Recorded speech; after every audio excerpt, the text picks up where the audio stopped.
Kom ons maak ons oë toe, dan bid ons saam. Ons almagtige God, Hemelse Vader, Here, U is die Alfa en die Omega, die begin en die einde, die eerste en die laaste, die een wat is en wat was en wat kom, die Almagtige. Here, ons vra dat U ons ook vanmôre, hier waar ons rondom die woord vergader, sal seën, dat U genade aan ons sal skenk, Here, dat U ook met die Heilige Gees in ons harte sal werk, dat ons ook hier sal groei in die geloof wat 'n gewisse kennis en 'n vaste vertroue is, dat dit wat ons hier uit die woord uit sal hoor, nie net ons kennis van wie U is en wat U wil vir ons lewens is nie, maar ook daardie vertroue van ons in U opnuut weer sal versterk, sodat ons ook met daardie wete, dit wat ons ook hier hoor vanmôre, in ons lewens sal kan gaan uitleef, in antwoord en in dankbaarheid op die groot liefde en genade vir ons. En daarom vra ons dan ook vanmôre, Here, spreek nou tot ons, want ons die kinders wil graag luister. En ons vra dit en bid dit alles as dit U wil is, in U groot en heilige naam, in die naam van Jesus Christus. Amen.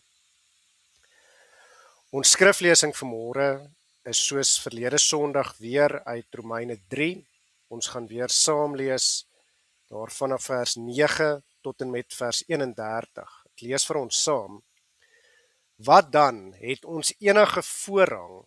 Hoegenaamd nie, want ons het tevore al Jode sowel as Grieke beskuldig, dat hulle almal onder die sonde is.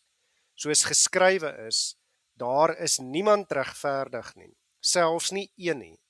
Daar is niemand wat verstandig is nie, daar is niemand wat God soek nie. Hulle het almal afgewyk, saam met hulle ontaard. Daar is niemand wat goed doen nie, daar is selfs nie een nie. Hul keel is 'n oop graf, met hul tonge pleeg hulle bedrog. Die gif van adders is onder hulle lippe. Hulle mond is vol vervloeking en bitterheid. Haastig is hulle voete om bloed te vergiet. Verwoesting en ellende is in hulle paaie, en die weg van vrede ken hulle nie. Daar is geen vrees van God voor hulle oë nie. Nou weet ons dat alles wat die wet sê, hy dit sê vir die wat onder die wet is, sodat elke mond gestop en die hele wêreld voor God doemwaardig kan wees. Aangesien uit die werke van die wet geen vlees voor hom geregverdig sal word nie. Want deur die wet is die kennis van sonde. Maar nou is die geregtigheid van God geopenbaar sonder die wet, terwyl die wet en die profete daarvan getuig. En die geregtigheid naamlik van God deur die geloof in Jesus Christus vir almal en oor almal wat glo. Want daar is geen onderskeid nie, want almal het gesondig en dit ontbreek hulle aan die heerlikheid van God.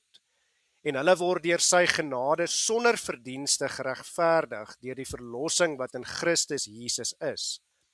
Hom het God voorgestel in sy bloed as 'n versoening deur die geloof, om sy geregtigheid te bewys deurdat hy die sondes ongestraf laat bly het wat tevore gedoen is onder die verdraagsaamheid van God, om sy geregtigheid te toon in die teenwoordige tyd, sodat hy self regverdig kan wees en regverdig maak wie uit die geloof in Jesus is. Waar is dan die roem? Dit is uitgesluit. Deur watter wet? Van die werke? Nee, maar deur die wet van die geloof. Ons neem dus aan dat die mens geregverdig word deur die geloof sonder die werke van die wet. Of behoort God net aan die Jode en nie ook aan die heidene nie? Ja, ook aan die heidene, aangesien dit inderdaad een God is, wat die besnedenis sal regverdig uit die geloof en die onbesnedenis deur die geloof. Maar maak ons dan die wet tot niet deur die geloof? Nee, stellig nie, inteendeel, ons bevestig die wet. Ons lees net tot sover. Ek wil vanmôre aan die begin vir ons weer 3 verse uitlig as ons teksverse. Een van hulle is, of 2 van hulle althans, is dieselfde teksverse as wat ons ook verlede Sondag gehoor het. Die eerste vers is vers 11. Ek wil vir ons vers 11 weer lees. Daar is niemand wat verstandig is nie. Daar is niemand wat God soek nie. En dan ook vers 22 en ook 24. In vers 22 lees ons, en dit is ons hoofteksvers vir vanmôre, die geregtigheid naamlik van God deur die geloof in Jesus Christus vir almal en oor almal wat glo, want daar is geen onderskeid nie. En dan ook vers 24, en hulle word deur sy genade sonder verdienste geregverdig deur die verlossing wat in Christus Jesus is. Hoor net weer vers 22 se laaste gedeelte. Deur die geloof in Jesus Christus vir almal en oor almal wat glo, want daar is geen onderskeid nie, want daar is geen onderskeid nie. In Handelinge 10 verse 34 tot 36 lees ons die volgende. En Petrus het sy mond geopen en gesê, ek sien waarlik dat God geen aannemer van die persoon is nie, maar dat in elke nasie die een wat hom vrees en geregtigheid doen, hom welgevallig is. Dit is die woord wat hy gestuur het aan die kinders van Israel, toe hy die evangelie van vrede verkondig het deur Jesus Christus. Hy is die Here van almal. Kon net weer Handelinge 10 vers 34 uitlig. Hierdie gedeelte wat sê, waarlik dat God geen aannemer van die persoon is nie. Waarlik dat God geen aannemer van die persoon is nie. In die laaste gedeelte van vers 36 sê, hy is die Here van almal. Nou, ons het verlede Sondag die das as 'n voorbeeld gebruik en gesê, iemand wat 'n das dra, is nie slegter of beter nie, maar ons moet pas op dat wat ons as mense besluit het aanvaarbaar is, nie mense uit die kerk uithou nie. Ek wil vanmôre daarop voortbou, maar dit nog breër maak. Dit gaan nie net altyd oor die uiterlike nie, maar baie keer het sekere van ons 'n meerderwaardigheidskompleks. Met ander woorde, ons dink ons is beter as ander, en dit kan dalk gaan oor hoe ons uiterlik lyk. En dan hanteer ons ander asof hulle nie goed genoeg is nie. Dalk is dit omdat ons meer geld het of sterker is, of dalk dink ons is slimmer as iemand anders, of wat die geval ook al mag wees. Maar die gevaar is daar dat ons dink dat ons beter is as ander. En ja, dit gebeur dikwels ook in die kerk en in kerke. Baie kerke dink dat hulle die enigste kerk is wat mense na die hemel toe kan lei. Hulle dink ons manier van doen is die enigste regte een en ons is beter as die res. Gelukkig bring geen spesifieke kerkgroepering of manier van kerk hou mense in die hemel nie, en dit moet ons weet. Maar alleenlik God wat ons uit genade gered het en regverdig gemaak het, soos wat ons teksvers vers 24 dan ook leer. En dit wel deur ons alreeds op aarde deel te maak van die liggaam van Christus, die heilige algemene Christelike kerk. Want soos in die hemel, net so ook op die aarde, leer die Here Jesus vir ons om te bid. Maar die ou duiwel gebruik dikwels ons trotsheid en dinge waarmee God ons seën, om ons te laat dink ons is beter as ander. En dit is die groot gevaar. En daarom is daar ook baie sulke direkte waarskuwings in die Bybel. In Jakobus 2, verse 2 tot 4 lees ons dat hy waarsku, want as daar in julle vergadering, hy praat hier van die kerk, as daar in julle vergadering 'n man inkom met goue ringe aan die vingers, met 'n pragtige kleed aan, en daar kom ook 'n arme man in met vuil klere aan. En as julle opsien na hom wat die pragtige kleed dra, en vir hom sê, gaan u op hierdie goeie plek sit, en vir die arme sê julle, gaan jy daar staan, of hier onder my voetbank sit, het julle dan nie by julleself onderskeid gemaak en regters met verkeerde oorlegginge geword nie. En dis die vraag, ons moet ook vir onsself vra, maak ons nie ook voorkeure op dieselfde manier nie, en kerke moet vir hulle self vra, maak ons nie ook meer moeite met die ryk mense, want hulle kan vir die kerk meer geld inbring, as met die armes en die wat swaar kry nie. Maar nie net vir die mans nie, hierdie selfde waarskuwing gee Paulus ook wanneer hy skryf in 1 Timoteus 2, daar tussen verse 9 en 10 vir die vroue. Hy skryf daar, so ook moet die vroue hulle versier met behoorlike kleding, gepaard met beskeidenheid en ingetoondheid, nie met vlegsels of goud of parels of kosbare klere nie, maar soos dit vroue betaam wat die godsvrug bely met goeie werke. So waaroor gaan dit hier? Dit gaan daaroor, Paulus sê vir hulle, pas op om julleself wanneer julle ook kerk toe kom, uiteindelik te wil versier met baie parels en goud en dinge, omdat julle dink dit sal 'n bewys wees vir mense dat julle beter is as die armes. In hierdie gedeeltes, soos ek gesê het, word mans en vrouens gewaarsku dat ons nie ydel moet wees nie. Ons moet nie dink ons is beter as ander as gevolg van ons voorkoms nie. Hoekom? Want God ken die hart. God weet alles. Pas op om nie wit gepleisterde grafte te wees nie. Buite baie mooi, maar binne vol doodsbeendere. Jesus sê juist, die fariseërs is 'n klomp wit gepleisterde grafte. Hulle lyk van buite baie goed. Hulle ken die wet en almal sien op na hulle. Maar binnekant is hulle vrot. En dis juist wat verse 11 tot 13 van Romeine 3 beskryf. Die duiwel gebruik ons trotsheid teen ons. Ons soek nie vir God nie, sê vers 11, maar ons soek ons eie belange. Ons het afgewyk en ontaard, sê vers 12. Ons vergeet dat almal voor God gelyk is en niemand doen meer goed nie. En dan sien ons ook in vers 13.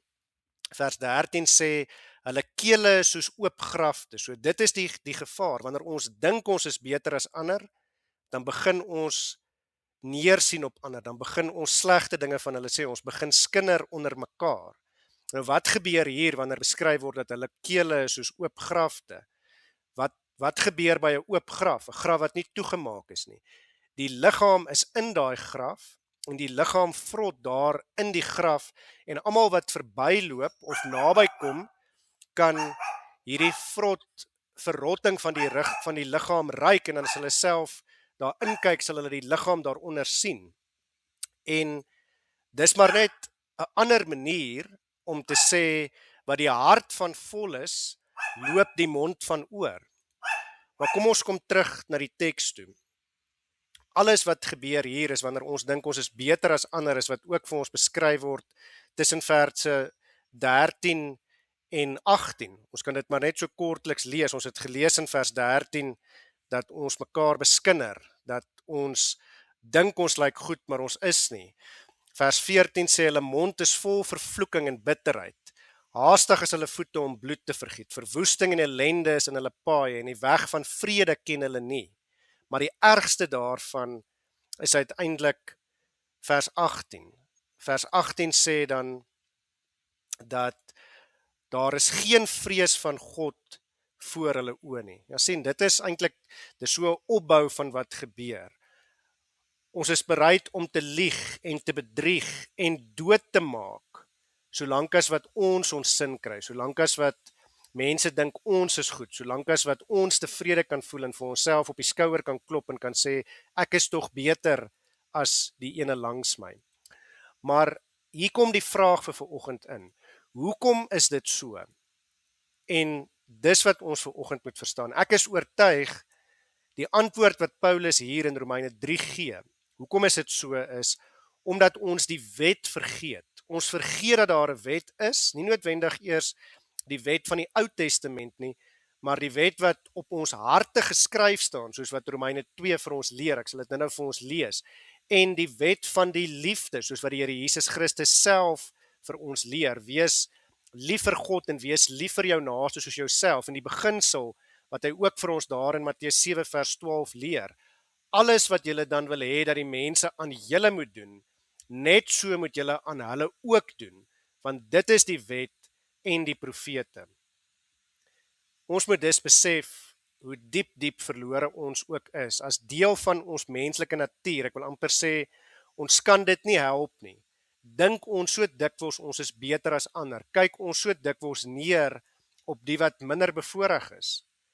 En so dikwels laat ons die duiwel toe om dit waarmee die Here ons seën uiteindelik te gebruik om ons trots te maak en ons van nature te laat voel dat ons beter is. Die belangrike is egter, ten spyte van ons verlorendheid, ons swakheid, ons sondigheid, is daar hoop. As ons besef, ons is almal sondig, as die Heilige Gees daardie besef in ons harte werk, as ons besef, niks maak my beter as die volgende ou nie, maar dis net God se genade wat my kan red, en my inderdaad gered het. As ons besef, al soek ons nie vir God nie, hy kom en hy kom soek ons, net soos hy vir Adam en Eva gesoek het, daar in die tuin, toe hulle weggekruip het en gedink het, hulle kan vir hom wegkruip, maar God sê nee, ek weet waar jy is, jy kan nie van my weghardloop nie, ek ken jou hart. In Johannes 6 vers 44 lees ons, niemand kan na my toe kom as die Vader wat my gestuur het, hom nie trek nie, en ek sal hom opwek in die laaste dag. Dis God wat dit vir ons moontlik maak om hom te soek, omdat hy ons eerste gesoek het. Die punt is, dat God los ons nie en gee ons nie oor in ons selfgesentreerdheid nie, maar ten spyte daarvan, gee hy sy seun vir ons om in ons plek te kom sterf en in ons plek die straf te kom dra wat ons verdien, in ons plek aan die kruis van God verlate te wees, sodat ons nooit van God verlate sal wees nie, en om in ons plek op die derde dag uit die doodheid op te staan, sodat ons ook uiteindelik nie die ewige dood sal smaak nie, maar die ewige lewe.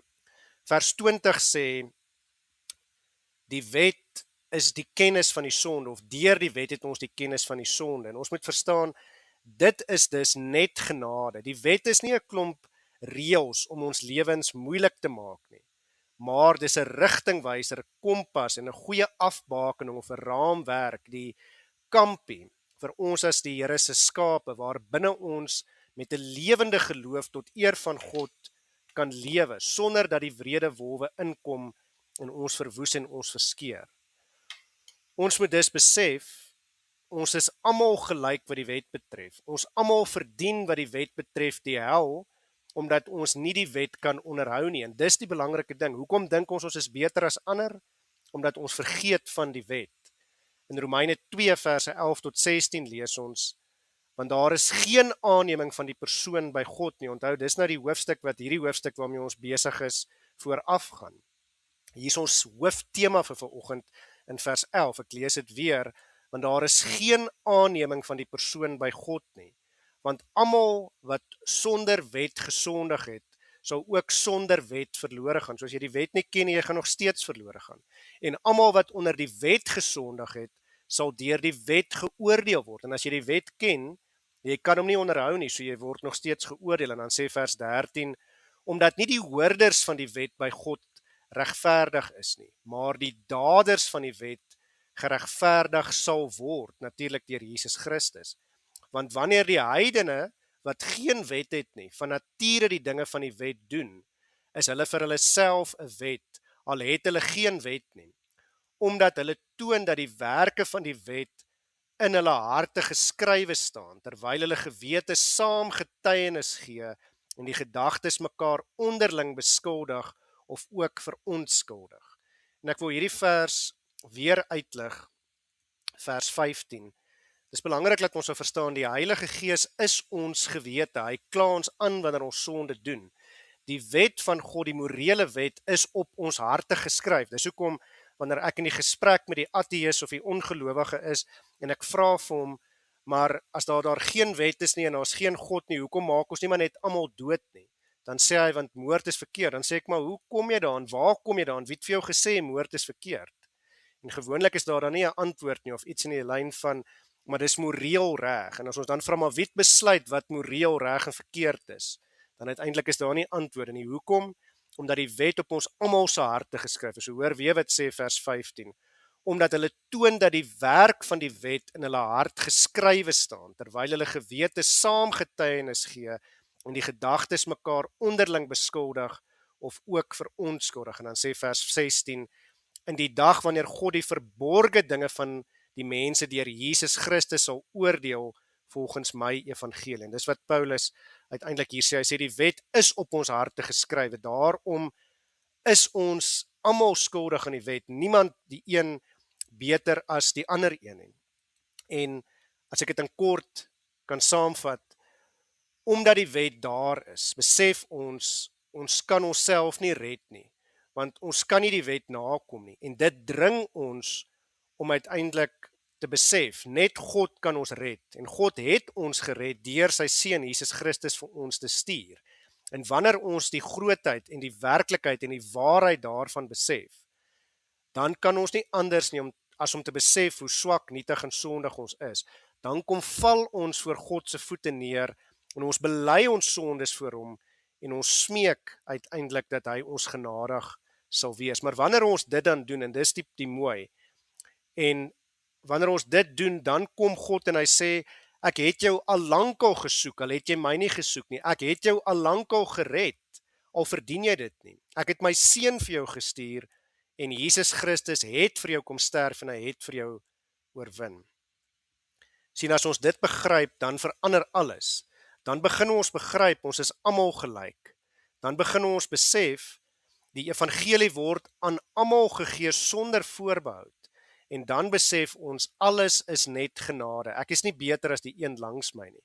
En dit is die punt van ook ons teksvers weer, vers 22 en ook van vers 24. Ons sien dat as ons deur genade sonder ons werke of verdienste geregverdig word, dan besef ons, alles is net genade alleen. Maar dan wil ek ons met 'n bietjie daarby stil staan. Wat beteken dit dat alles genade is? Wat beteken genade? Ons het verlede Sondag gevra, wat beteken regverdig maak? En kom ons vra vanmôre, wat beteken genade? Daar is seker baie maniere hoe ons genade kan beskryf, maar genade is iets wat ons kry, sonder dat ons dit verdien, sonder dat ons iets gedoen het om dit te verdien. Dis God wat ons soek, al soek ons hom nie. Dis God wat ons red, al verdien ons dit nie. Al verdien ons die teenoorgestelde, is dit nog steeds God wat ons red. Dis wat genade is. Genade is God wat vir ons plek in die hemel gee, al hoort ons na regte nie daar nie. Want ons is te swak en te sondig. Maar daarom juis stuur God sy seun vir ons, om ons sondes te kom afwas, deur vir ons aan die kruis te kom sterf, om ons regverdig te maak voor God, sodat God se heerlikheid in die hemel ons as gevolg van ons sondigheid nie meer sal verteer nie, maar sodat ons God van aangesig tot aangesig sal kan sien en hom kan loof en kan prys voor sy troon, soos wat 1 Korintiërs 13 vers 12, die gedeelte wat juis oor die liefde gaan vir ons leer, want nou sien ons deur 'n spieël en 'n raaisom, maar eendag van aangesig tot aangesig.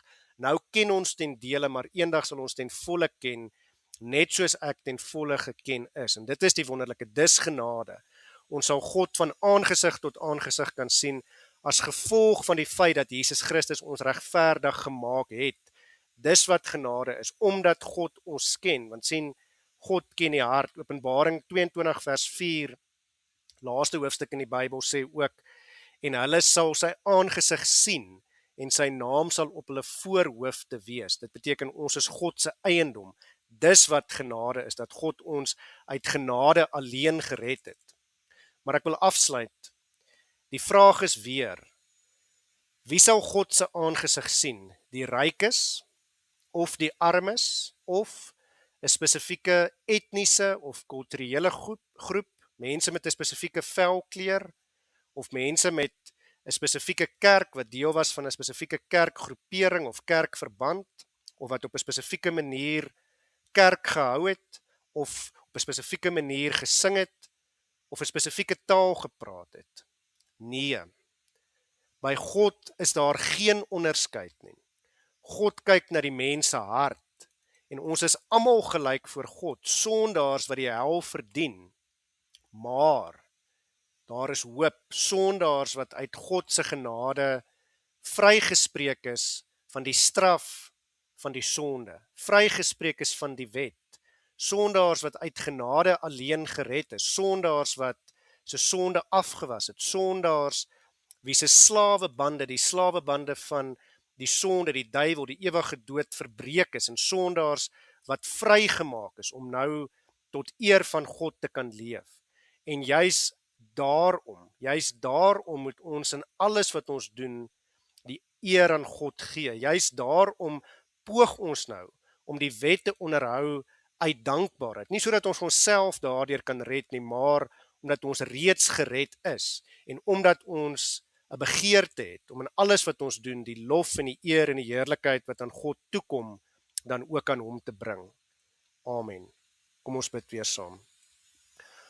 Ons almagtige God, Hemelse Vader, Here, ons dankie en ons loof en prys U dat ons U kan ken en dat ons ook weet dat ons deur U geken is, dat U ons elkeen by die naam ken, dat U weet hoeveel hare daar op elkeen van ons koppe is. Ja, Here, dat U weet wat ons gaan doen en wat ons gaan dink en wat ons gaan dink nog voor ons dit in gedagte het. Ja, Here, dat U ook vir ons uit U genade uitverkies het, dat U vir ons deur die genade ook gered het, dat U die Heilige Gees gestuur het om ook ons gewete te wees, om in ons harte te kom woon en ook die wet op ons harte te skryf, omdat U die groot en almagtige God is, die een wat in beheer is van alles en omdat U vir ons so lief is. En Here, dat ons nooit sal dink dat ons beter as ander is nie, maar dat ons sal weet voor U is almal gelyk. Here, dat ons nooit sal dink dat ons vir U minder werd is as ander, omdat ons dalk